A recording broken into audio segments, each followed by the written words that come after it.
لوگ نماز اس لیے شروع کرتے ہیں، کہتے ہیں میں 5 نمازیں بھی پڑھتا ہوں، میں صدقات بھی کرتا ہوں، کام میرا پھر نہیں چلتا.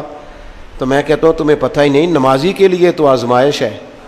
جتنا جتنا ایمان کامل اتنی اتنی آزمائش بھی زیادہ. اور یہ میں اپنے پاس سے نہیں کہہ رہا، حضرت ابو سعید خدری رضی اللہ تعالیٰ عنہ فرماتے ہیں میں نبی پاک علیہ الصلوۃ والسلام کی خدمت میں حاضر ہوا اور حضور کے دست مبارک کو چومنے کے لیے میں نے اپنے ہاتھ جب آگے کیے تو تپش تھی، تیز بخار تھا نبی پاک کو. تو حضرت ابو سعید خدری رضی اللہ تعالیٰ عنہ ارشاد فرماتے ہیں کہ میں نے، یہ سنن ابن ماجہ میں موجود ہے، فرماتے میں نے عرض کیا یا رسول اللہ صلی اللہ علیہ وسلم اتنا تیز بخار؟ حضور فرمانے لگے ہم پر جو آزمائشیں آتی ہیں نا انبیاء پر، وہ عام لوگوں سے دگنا آتی ہیں. یہ تو لاڈلے ہیں، یہ تو محبوب ہیں اللہ کے.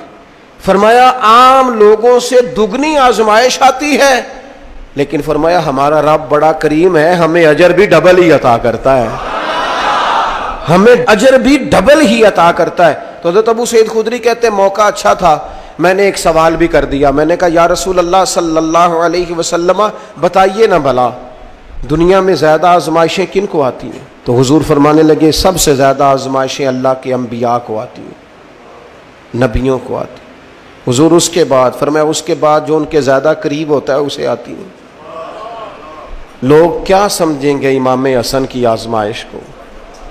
لوگ کیسے سمجھیں گے سیدنا امام حسین کی آزمائش کو؟ فرمایا جو ان کے زیادہ قریب ہوتا ہے اسے زیادہ آزمائش آتی ہے. تو حضور کے سب سے قریب تو امام حسن ہے نا، امام حسین ہے نا. تو کیا سمجھتا ہے قربت بس نسبت کے اظہار کا نام ہے اور بڑے لطف کے ساتھ زندگی گزارنے کا نام ہے؟ تو نبی پاک علیہ الصلوۃ والسلام نے فرمایا بات بڑی مزے کی ہے، فرمایا پھر اللہ کے بعض بندے تو ایسے ہوتے ہیں جنہیں اللہ فقر میں مبتلا کر دیتا ہے. فرمایا ان کے پاس صرف ایک چادر رہ جاتی ہے، اتنا فقر ان کے پاس آتا ہے. لیکن جو حدیث کے آخری لفظ ہیں نا وہ وجد والے ہیں، وہ وجد والے ہیں، وہ سرور والے ہیں. ہمارا یہ مزاج ہوتا ہے کہ میٹھا میٹھا کھا جاؤ اور ذرا کڑوا آ جائے تو سویرے بھی رو شام بھی رو، حال ہی کوئی نہیں، غریبی بڑی، پریشانی بڑی، حضرت صاحب گھر سے بیماری جاتی نہیں. اور جناب کیا بتائیں، بعض لوگ تو ایسے ہیں جن کی بات سن کے لگتا ہے زندگی میں کبھی سوئے ہی نہیں، اتنے بڑے بڑے دکھ سناتے ہیں. او خدا کی رحمت کا بھی تو ذکر کرنا، خدا نے جو تیرے اوپر انعامات کیے ان کا بھی تو ذکر کرنا، ان کا تذکرہ ہی نہیں کر رہا میرا بھائی. نبی پاک علیہ السلام نے فرمایا ان لوگوں پر دکھ آتے ہیں پر قربان ہونے کو جی چاہتا ہے ان لفظوں پر. حضور فرمانے لگے وہ رب کی طرف سے آنے والے دکھ پر بھی اس طرح راضی ہوتے ہیں جس طرح تم میں سے کوئی راحت ملنے پر راضی ہوتا ہے. سکون والی چیز ملنے پر جس طرح تم راضی ہوتے ہو اس طرح وہ دکھوں پر بھی راضی ہوتے ہیں.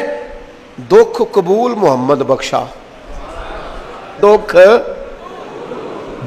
قبول محمد بخشا. پر ایک شرط لگائی چھوٹی سی میاں صاحب نے، انہوں نے کہا 100 دفعہ قبول ہے، دکھ 100 دفعہ قبول. دکھ قبول محمد بخشا پر راضی رہن پیارے.